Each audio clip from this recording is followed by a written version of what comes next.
We know that people will die once they lose their safe supply. And I know that sounds hyperbolic, but in Alberta, when they forced everyone to taper, they forced everyone to go into these very specific locations instead of being more accessible to the population to get their safe supply there. And then they were forced to taper. And then there's like these forced treatment programs as well, or recovery programs.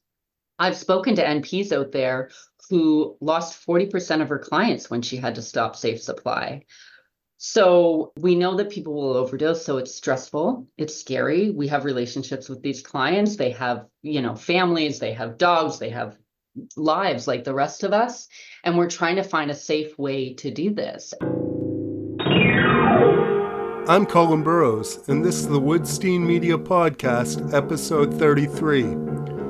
This podcast is produced on the lands of the Mississaugas of the Credit First Nation, Anishinaabe, and Odawa peoples. On this podcast, I chat with Katie Langille, a primary care nurse practitioner in the SOS Program at Parkdale Queen West Community Health Centre in Toronto. SOS is a Safer Opioid Supply program. In our conversation, we discussed how synthetic opioids like fentanyl have replaced heroin and other more traditional drugs, and how the war on drugs has led to stronger, more contaminated illicit opioids being available.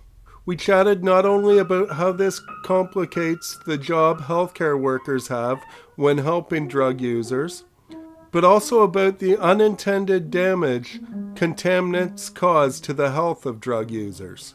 We talked about the misinformation being released into the public conversation about harm reduction practices by both media and politicians, usually from the conservative side of the aisle, and the damage done to vulnerable communities through spreading this false information. Katie name drops the Crackdown podcast, so I will give it a nod here and encourage you to listen to the Iron Law of Prohibition episode. I will put a link to that in the description. She also referenced another very important website, Toronto Drug Testing. Check the description for a link to that as well. This podcast and Woodstein Media are independently produced journalism. You can support them through Patreon or by donating through PayPal at woodstein.ca. That's WOOD-STEIN.ca.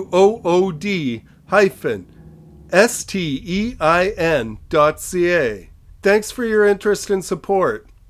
If you support through Patreon, you'll get advanced viewing of interviews for this podcast and other bonuses depending on the support tier you choose. If you enjoy this podcast, you can support it by listening to more episodes and liking, sharing, subscribing, or reviewing them. This is very helpful and appreciated. Thanks.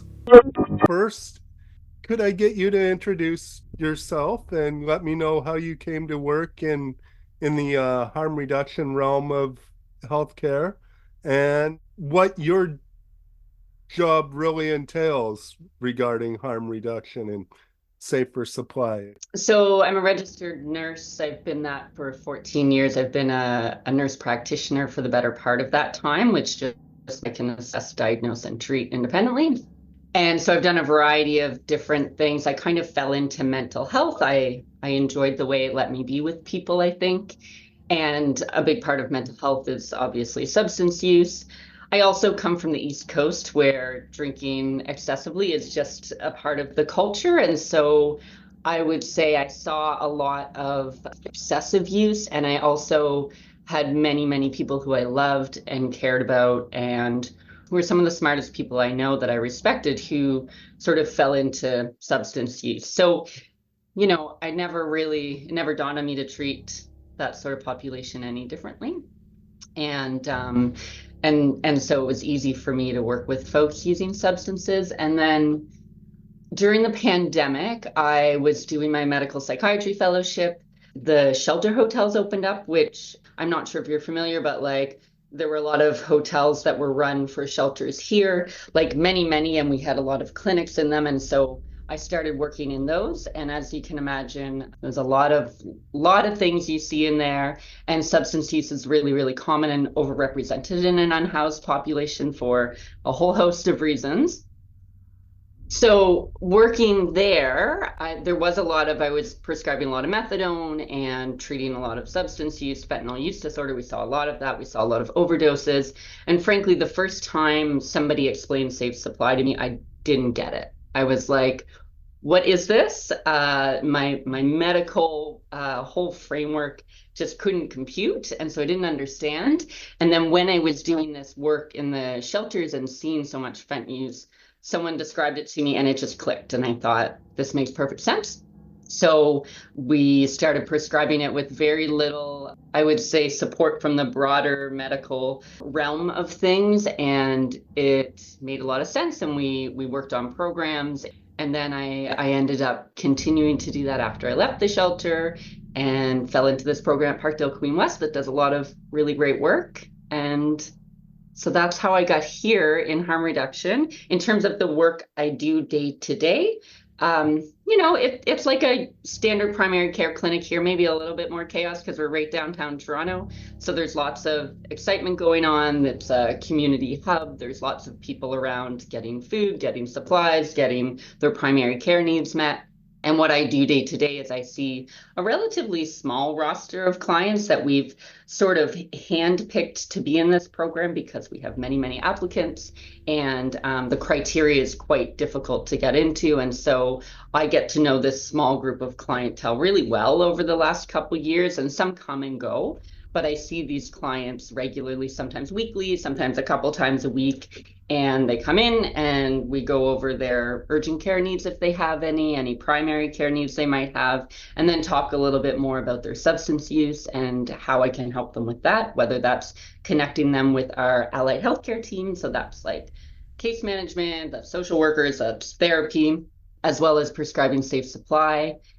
And that really involves a lot of trust. And, we build a lot of rapport with our folks and really try to find out what their needs are and how we can meet that in the safest way possible. In there, you talked about how it's a rather small group of people because there's steps that they have to go through to get that sort of care. Can you talk a little bit about what criteria they have to meet? Yeah. So they have to be using illicit opioids every day. Predominantly, they use illicit fentanyl, but we've taken on a few people who were using illicit other opioids and just really needed the extra support. We tend to take people who have a history. We absolutely take people who have a history of overdose, and we tend to take people who are quite severe in their substance use disorder. So there's a whole list of criteria when we're diagnosing like opioid use disorder, and they tend to meet a lot of those criteria. So, having tried to cut down before, impacting many areas of their life, significant withdrawal. And what we often find is folks have a lot of comorbidities. So they may have Hep C, they may have depression. I would say the majority of our folks have PTSD. And so the process of actually getting people onboarded is challenging because we want to treat so many people and so many people want to be on this program, but we're trying to reserve these few spots for folks who are quite ill and not only need the medical support, but also need the wraparound care that we offer. So it's a difficult process, and actually here I feel quite proud of the process because we really try to prioritize certain populations. So, I'm a white girl in this colonized Canada, and we really try to see how we can how that bias impacts our decision making and try to put folks who are LGBTQ, Indigenous, Black folks at a higher priority than some other people who may need some supports as well. Just really quickly, in that you mentioned the wraparound services that are offered. Can you talk a bit about what those are, what other services are? Yeah. So from the beginning, it's been a small handful of prescribers, predominantly nurse practitioners, but our primary care team has a couple physicians who are also prescribing as a part of their practice. But the sort of core SOS only care is a handful of nurse practitioners, a couple of registered nurses, a couple of case managers. We had a counselor, we no longer do, but we did have a counselor on the team. And I think that's it. And then because we're embedded within the primary care team, there's chiropody, there's physiotherapy, there are other supports like that. I'm wondering how to mix this in. Because right now, I see in a lot of articles and stuff from media, I see them still writing about heroin, but that seems to be a thing of the past. It's fentanyl now, or something even stronger than that. Mhm. So, first of all, in Safer Supply, are you actually able to prescribe like pharmaceutical grade fentanyl instead of illicit fentanyl? Is it like a is So, like technically, I could gain some competencies and prescribe pharmaceutical grade fentanyl. I prescribe pharmaceutical fentanyl patches at times, okay? but what we tend to do here, and it's different in different regions. BC does it differently, Nova Scotia does it differently. But what we have found works here through our evaluations is tablets of dilaudid or hydromorphone. So, to go back to heroin used to be the sort of strongest opioid on the street, and then fentanyl came into the picture, and I'm happy to sort of talk about that history as well. And then we had to come up with other alternatives that would meet that potent demand. And so dilaudids are 5 times as strong as morphine. So they're one of our stronger short-acting opioids, second to fentanyl. And so that's why we tend to prescribe hydromorphone. And we do tablets because it allows people the autonomy to take it on their own. And they're predominantly daily dispensed. So we prescribe, say, anywhere from 2 to 30. And folks have the ability to take that throughout the day as they need it. Whereas there are things like injectable heroin programs, which have really great evidence and do wonderful work. However, people have to show up there and they have to have it injected there on site. And that's just not feasible for some people's lives. Did that answer your question? I feel like Yeah, there's more to it. but then let's go back to the change in the drugs that Mhm. has happened over the course of Yeah. the years. So, Yeah, I mean, you're right. Heroin is a thing of the past. And sometimes I ask, yeah, I always ask people what they're using, what opioids they're using. Sometimes I say, like Percocet, Oxy's, heroin, and they laugh at heroin. They're like, where could I get heroin these days? And what most people say is they would actually prefer to be using heroin than fentanyl, not only because it causes so many overdoses, but it was a different drug for them, and the effect is different. It's also like it's just not as potent and problematic as the fentanyl that we're seeing today, but it is a bit of a thing of the past. And we believe that's because once fentanyl came onto the market, people's tolerance grew to the fentanyl tolerance, which is much higher than it would be for heroin or for morphine or for a lower potency drug. And so once their tolerance is up here, even if they were to have heroin, it's not going to meet that tolerance and they're still going to be in withdrawal, let's say. So, why that happened, I think, is a little bit up for debate. But what we've seen over the years with the war on drugs, and, I know I'm preaching to the choir because I've listened to some of your podcasts, but the war on drugs has caused harsher penalties over time for any illicit substances. And what that does, other than throw marginalized folks in jail disproportionately, it actually allows people to create stronger and more potent drugs because they need to make them cheaper. They need to get them in easier. They need them to sort of skirt drug laws. And so we've seen that. We saw that with alcohol. And I don't know if you've listened to the Iron Law of Prohibition Crackdown podcast, but I thought it was excellent. And they really highlighted how speakeasies were born out of the prohibition movement because instead of wine and beer, people were getting stronger substances because they were easier to smuggle. So they were getting spirits in, and then cocktail culture came, and you had speakeasies. People didn't stop drinking alcohol, just like people aren't going to stop using opioids because we create harsher penalties. In fact, people find ways to use them that tend to be more potent, that tend to be more dangerous. They're below ground, so people aren't having these harm reduction conversations. and they're mixed with all kinds of stuff now. So my firm belief is that it's the war on drugs that not only the Nixon campaign did, by the way, but like Stephen Harper was known for his harsh drug crime penalties, and before him, Brian Mulroney. So in Canada, we perpetrate this war on drugs that, like I say, disproportionately puts more Indigenous folks and Black folks in jail just because we're creating a crime out of something that people have been doing for millennia, you know? We've been talking about the contaminants, the other Mm. things that are going in to the drugs now. And how does your job get affected by benzos being mixed in there and other tranquilizers that are were never designed for human consumption? Um, Totally. that like are for huge animals that Yeah. Yeah. it's like So yeah, I mean, benzo dope, trank dope has really impacted for me. Yeah, so we know that benzodiazepines are in the supply, and often, like you say, it was never tested on humans. We know that things like tranquilizers for large animals, so xylazine, metoclopramide, they're becoming increasingly more popular in the supply. Toronto drug checking shows you exactly what's in the supply every time. And I think the last one showed that 50% of the supply had benzodiazepines in it. So we just know that the majority of the illicit supply has this in it. It's not just fentanyl. And not only is it these contaminants, but there's fluorofentanyl, there's carfentanil, there's nitazene opioids, and they're all 2 to 20 times stronger than fentanyl as it is. So the stronger fentanyls will put people at a higher risk of overdose. And then you take something like benzodiazepines or tranquilizers, which will slow somebody's breathing and heart rate down as well, putting them at a higher risk of overdose that actually we can't reverse like we can with Narcan.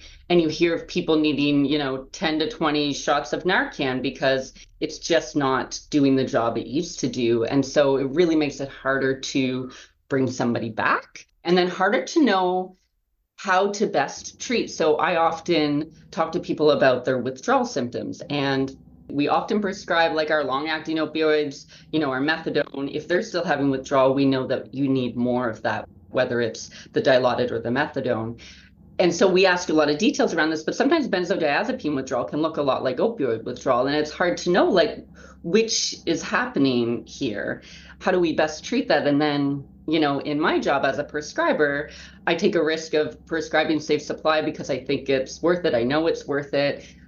It's sometimes harder to take an extra risk and prescribe benzos as well, because we know that benzos plus opioids can lead to overdose, but we also know sometimes people need that to not be in withdrawal.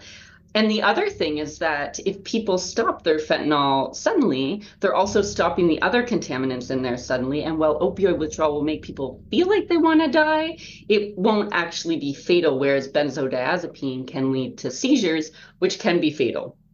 So it's a really tricky balance to know how to prescribe safely and appropriately and in a way that people are going to be motivated to go to their pharmacy to pick up their medications. Yeah, it makes my job tricky. And the other thing to think about with some of these things is they have different side effects. So benzodiazepines long term cause cognitive impairment. Nobody wants this, and people are really concerned about that. So I actually end up doing a lot more cognitive assessments on people, education around this, what this might look like. And then similarly, we have to talk to folks about the impacts of tranquilizers that aren't only overdoses and sedation, but it can lead to some kind of weird wounds that we're seeing. Even if you're not injecting, you could be smoking or snorting it, but you get these unusual wounds. So then I have people coming into my office with these difficult to treat wounds that it means they need to come back and get special treatment. It means I need to refer them to other centers. So it's caused all kinds of problems, so many problems. Yeah, and we're even seeing it in counterfeit Dilaudid and Percocets these days, that there are nitazene opioids and that. So I really just feel like you can't trust the supply, period, which is why I think safe supply can be helpful. with Safer Supply, one of the arguments against it is diversion. And do you think there is anything to the complaints about diversion, or is it really just a fear mongering tactic? This is a loaded question, Colin. I do believe it's a fear-mongering tactic. We don't know what's diverted and what's not. I can tell you methadone gets diverted. I can tell you Cadian gets diverted. So folks who like to say that methadone is the answer to avoiding diversion, I think is completely incorrect. Yeah, methadone and Cadian are similarly dangerous if they get into the wrong hands. So I think we need to reframe it a little bit. I also think people are dying. And in 2016, there were 8 deaths a day in Canada, and now there are 22 deaths a day. It's not an issue with diversion. We didn't even have safe supply in 2017. We've done coroner's reports that show that the Dilaudid or the hydromorphone are not the cause of overdose deaths. So I firmly believe we're in an opioid crisis. And if we truly believe that safe supply is helping this crisis, and I truly do, and we have more and more evidence coming out of that, then I think that needs to be the focus, not diversion. And the other thing is diversion is a broad term. We use that, it's a medical sterile term, right? And it can be anything from your grandmother giving your mother some Percocets to help her knee pain because she can't get to the doctor because it takes 3 months to get in anywhere, to one of my clients giving their partner a Dilaudid so they don't feel in withdrawal and go to using fentanyl. Similarly, yes, it can also be selling to gangs or whatever the narrative is that people are spinning here. But I think it is more than just one thing. And people are always going to use drugs, whether it's children experimenting, whether it's adults sharing their pharmaceuticals. And so we need to accept that to some degree.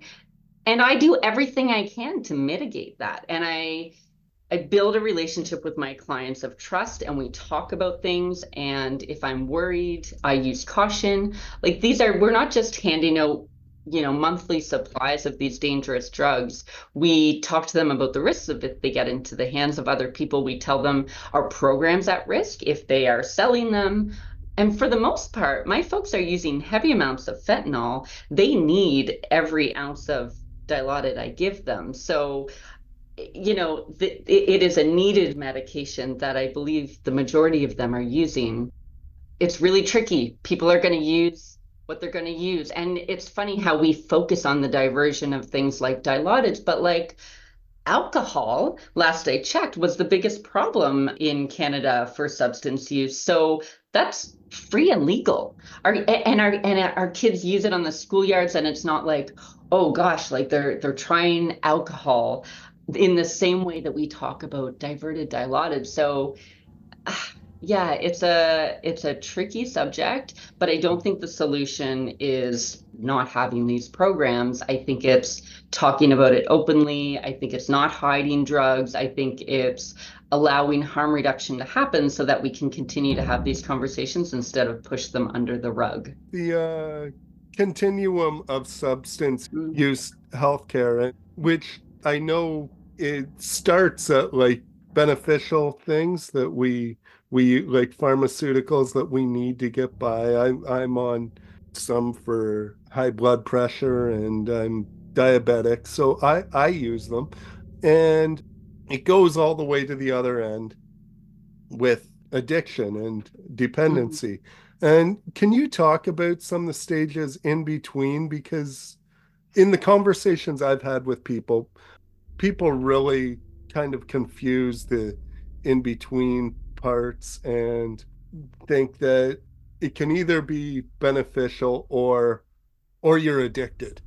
Like some Mhm. people get really, it goes back to fear mongering and stuff that's used. Mhm. Like you take one crack pipe and you're You're addicted. on. Like, Yeah. you- Yeah. but Yeah, that was the message when I was a kid. yeah, yeah, I grew up in that time too, and Yeah, yeah. There was bath salts, and they said you're gonna, scratch your eyeballs out. Like the fear mongering's real. Yeah, it's an interesting question, and I think we live in a highly medicalized society, and you can say what you will about that. Is it good that we're taking lots of drugs? Is it bad? Is it good that we're giving insulin faster than we're giving dietary advice?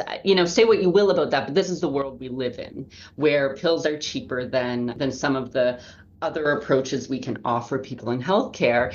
And medicine can have a really important impact on people's lives. Like you say, insulin saves lives. We know that things like if you treat children and adolescents for their ADHD and mood disorder early on in life, they have far less incidence of alcohol use disorder later on in life. So, which chemical are we choosing? And I think that's part of it here, right? Like, how do we pick and choose an individualized treatment plan for everyone? And how do we make sure that doesn't become problematic as best we can? I also think people have been using substances for so long. And there was a book called The Urge by a doctor, I think his name was called Carl Fisher. And he said that substance use is just a way of dealing with the pleasures and pains of the world and one manifestation of human suffering. And I love that because I think it shows how human and normal this is, whether it's taking medicine so that your leg doesn't hurt or using substances so that you're not so triggered by your horrible past trauma every day. And I'm not suggesting that using substances to self-medicate is the same thing as coming to a prescriber and talking about the best treatment plan. But I think it's human. I think it's a normal reaction. I think a lot of folks don't have the support of being able to go to a provider and say, I can't concentrate and I'm depressed all the time and my mood's fluctuating. How can you help me? The other thing we know about mental health and addiction is so wrapped up in that is that it's a biopsychosocial approach. So what I mean is that there's the biology, there's sort of your brain chemistry that you're born with, your other comorbidities or health conditions that can impact that. And then from that perspective, we can also prescribe something biological, an antidepressant, a dilaudid so you're not in withdrawal, etc. But there's also psychosocial. And so there's the psychology and there's your makeup and how you regulate your moods and how you deal with anxiety.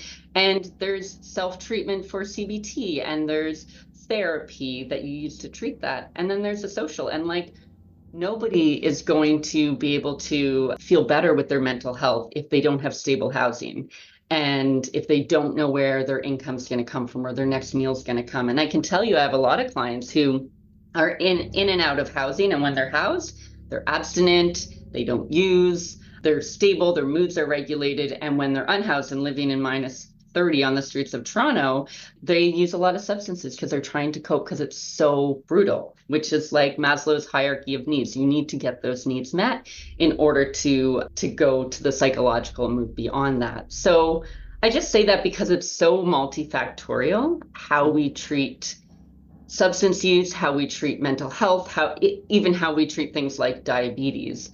But I think a little more so when you bring mental health into the picture.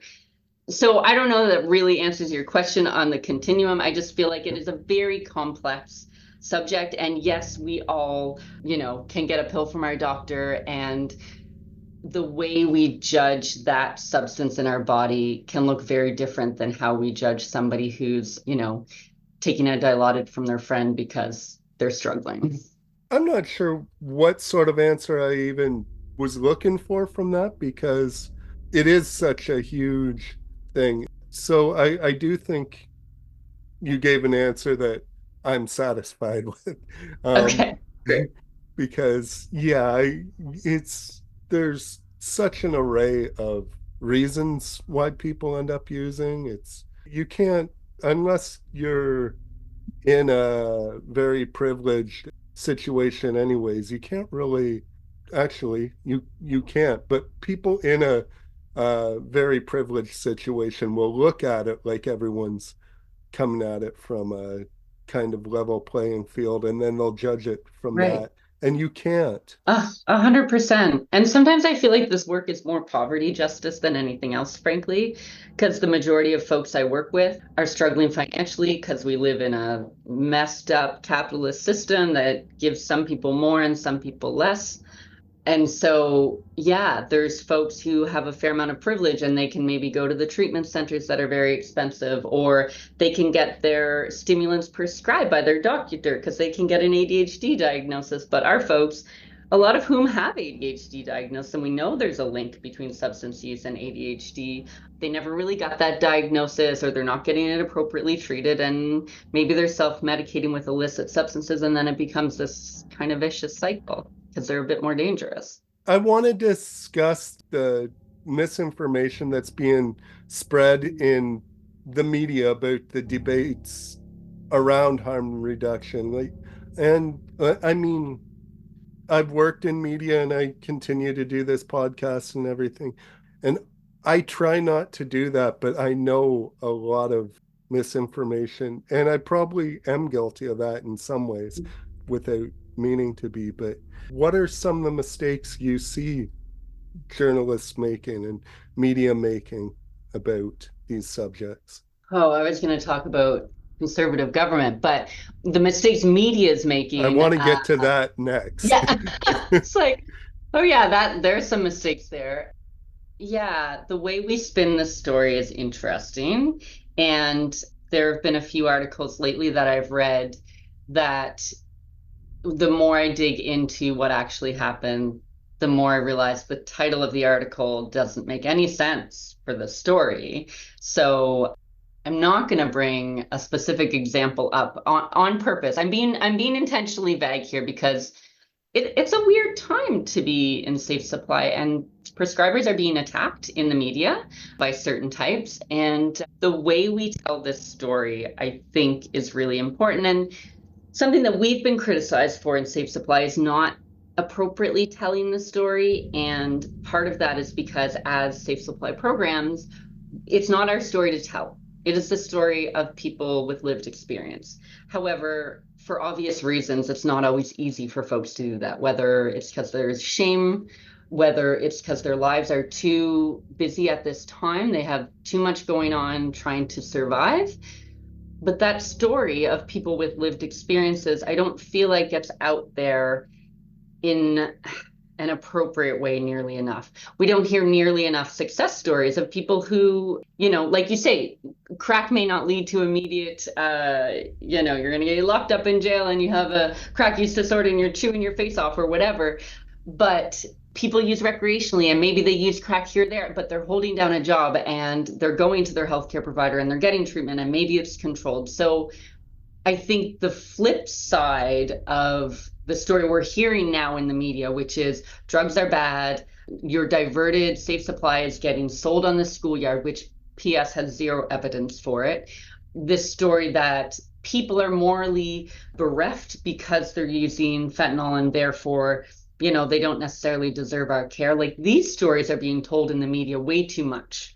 And I think what's not happening is the true story of people who use substances.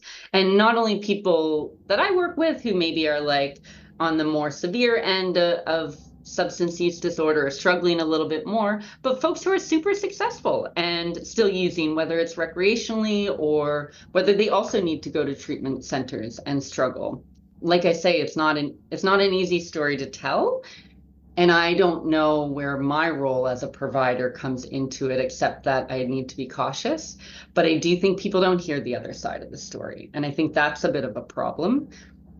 Yeah. And in terms of the misinformation, I don't know. We live in a world of sound bites, right? And people don't have attention. And what the headline says is what sticks with people. And I think we need to be really careful what headlines we put on things, because sometimes that's all people see. And when I think about what's in the media about harm reduction now, and Mr. Polivier calling safe consumption sites drug dens, like, people will grab onto that and go with it. And they know someone was shot outside of one and they'll like grab onto that and go with it. But you don't hear about like the community that's formed in these places and the many lives that are saved in these places. So yeah, I don't know. It's tough. I don't know. I mean, you're in the media, like you Yeah. see it day in and Well, day out. you said something there that can, when I was writing for newspapers, one of the most frustrating things was when I wrote what I thought was a good story and they changed the headline when they put it into the paper or Oh, whatever, yeah, or they put their own headline there, and it was like, because sometimes that's the editor, not the writer of the story, right, and it's like, right. wait a second, Yeah, you fucked it up. yeah. I can It's see that. And, my understanding, and you work in independent media, and that I would yeah, imagine that offers you like oh, a degree of freedom that some people who maybe work at CBC or other places don't have. And I yeah, get that we live in a world where they need to make money and clickbait is real. But then when people replay these headlines that are maybe not as accurate as possible, or they just replay them over and over, the general population are not getting the whole story, right?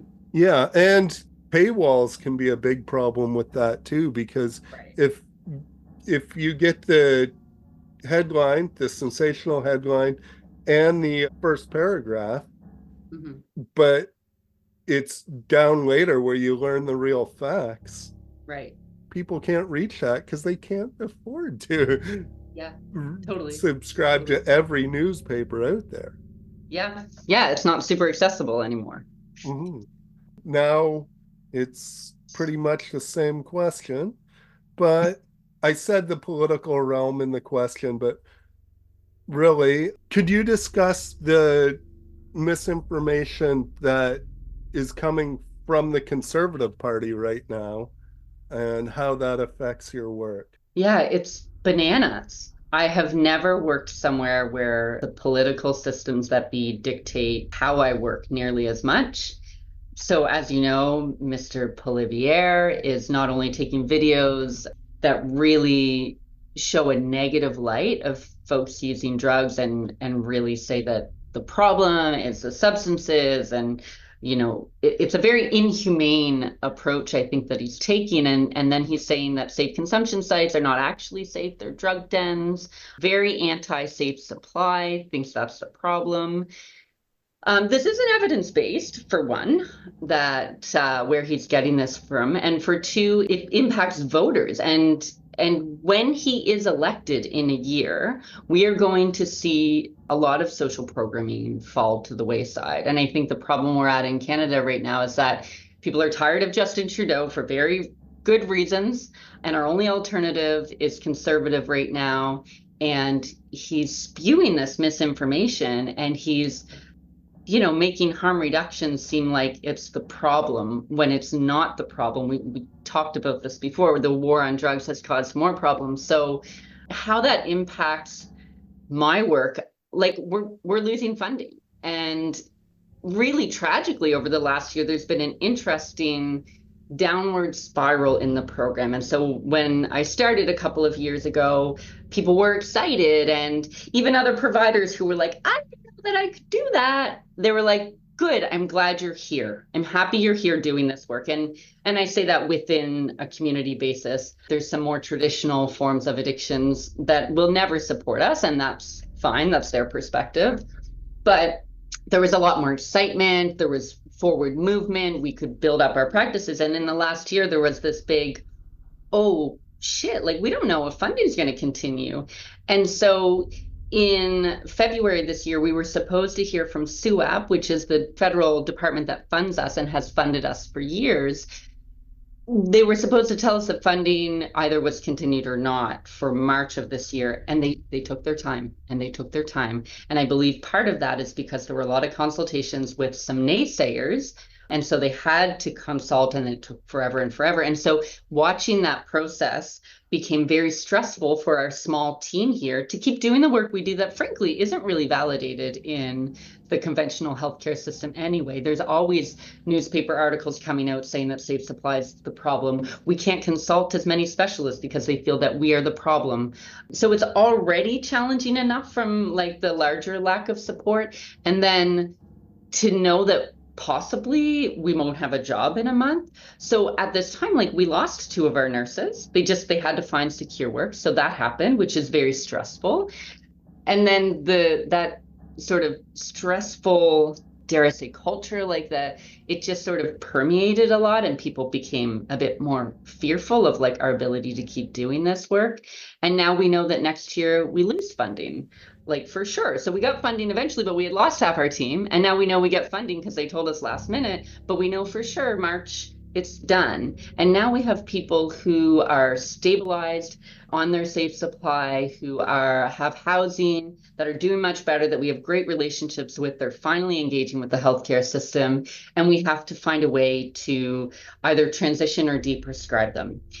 And I live in Toronto. We have lots of resources. Finding somebody to continue this work is so challenging. So we're hustling day in and day out to find somebody who will keep these folks going, partly because we know that people will die once they lose their safe supply. And I know that sounds hyperbolic, but in Alberta, when they forced everyone to taper, they forced everyone to go into these very specific locations instead of being more accessible to the population to get their safe supply there. And then they were forced to taper. And then there's like these forced treatment programs as well, or recovery programs.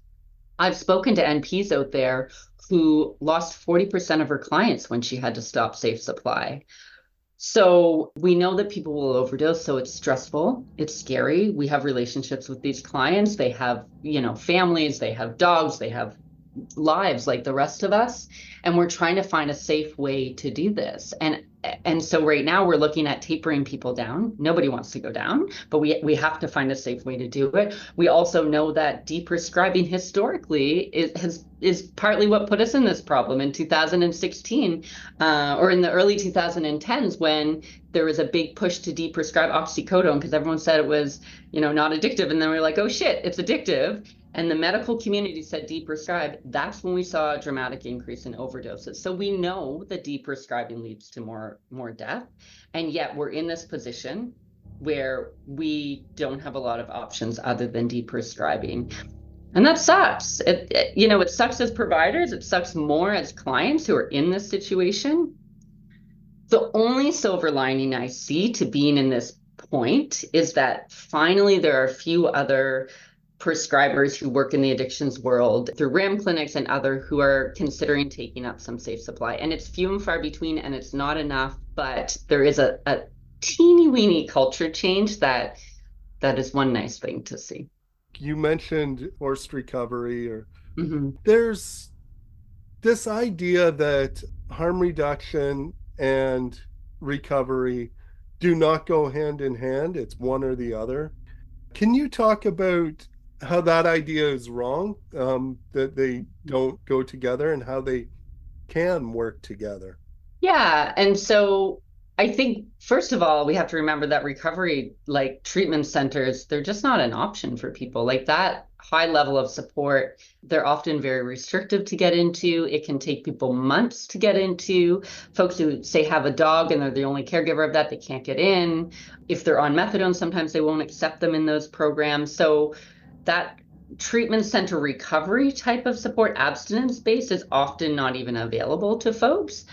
But the other thing is that our evidence for long-term abstinence when people go into these programs it's crap.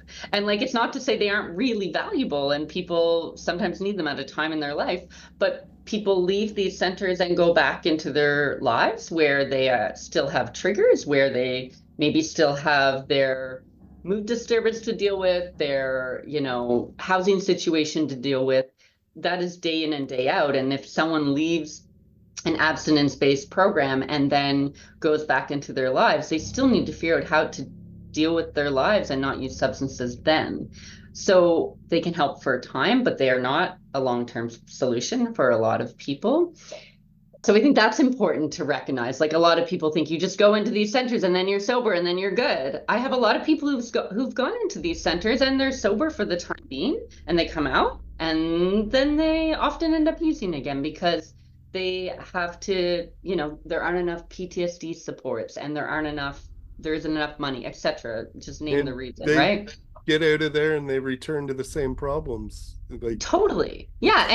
And what are we doing about those problems? Like, so many of them are societal, and what are we doing to fix those problems? I would argue not enough. So I think that's something to keep in mind. And then the other really interesting thing that's come out of an evaluation of our program, as well as many other programs that we've looked at, is that the majority, or for us, it's 50% of our clients stop using illicit fentanyl.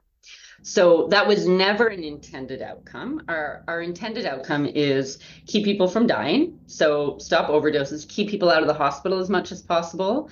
And what we found in these evaluations is that people reported an improved quality of life. They reported better treatment of other conditions such as Hep C, depression, etc. They reported less infections. They reported less overdoses. And 50% of the time, they stopped using illicit fentanyl. And I think that's amazing.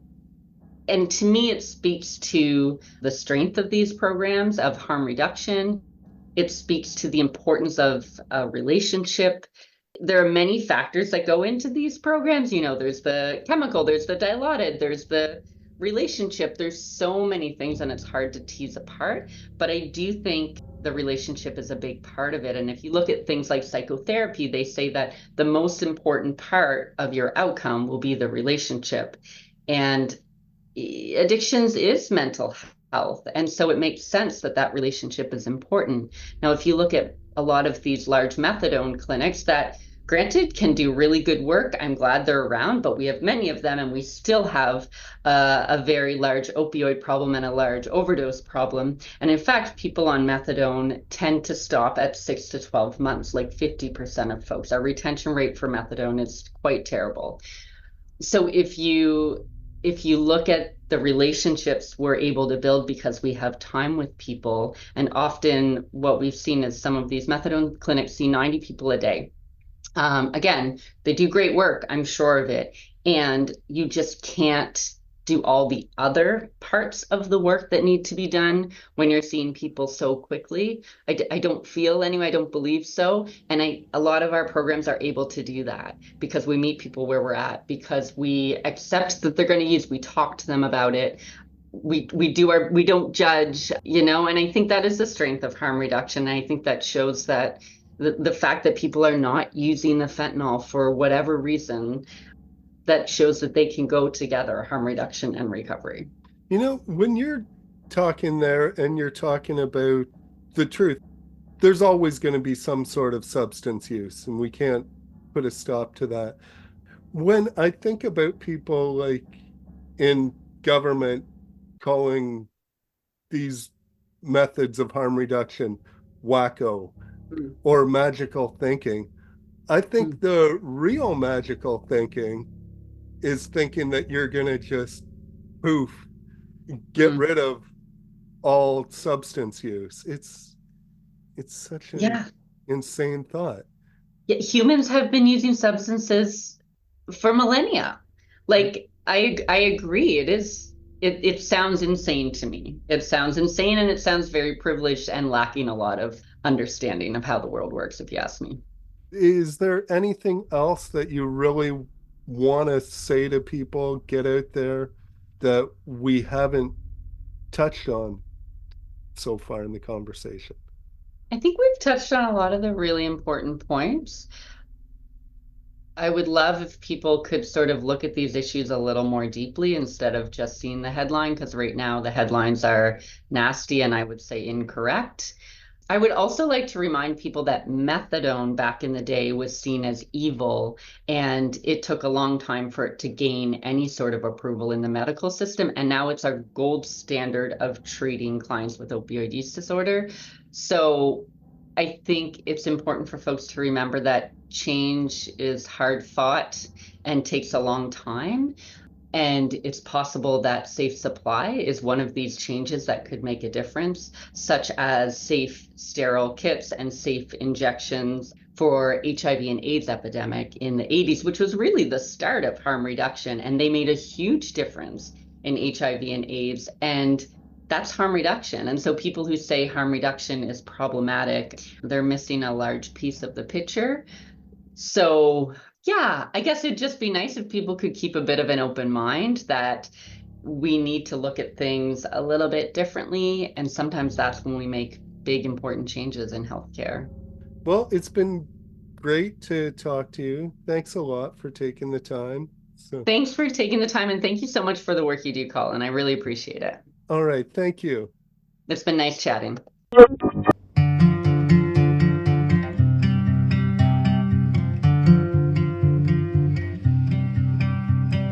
Take 100 politicians, they don't mean shit when compared to you. Their policies, treachery to the memory of you.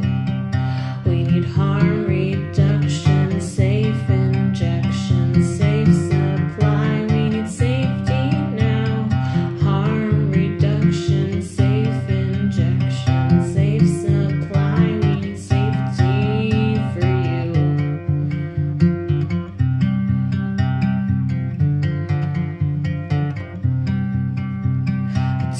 Autonomy and agency, non-morality with impunity. Autonomy and agency, non-morality with impunity.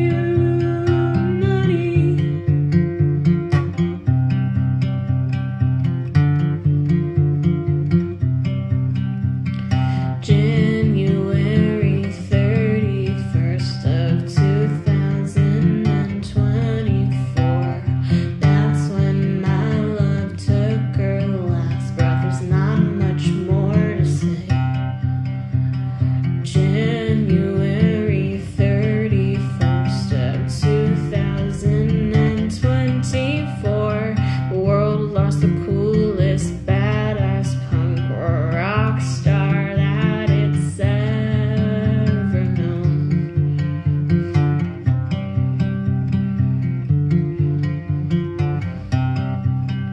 Are you scared of me? Are you scared of my grief? Are you scared of what you'll see in me? Are you scared of me? Am I scared of me? Are you scared of what you'll see in me? Don't be scared of me, don't be scared of me. I'm a human times 40.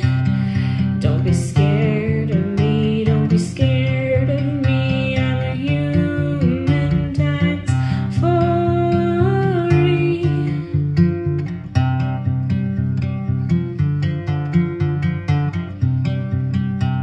Autonomy and agency, non-morality with impunity.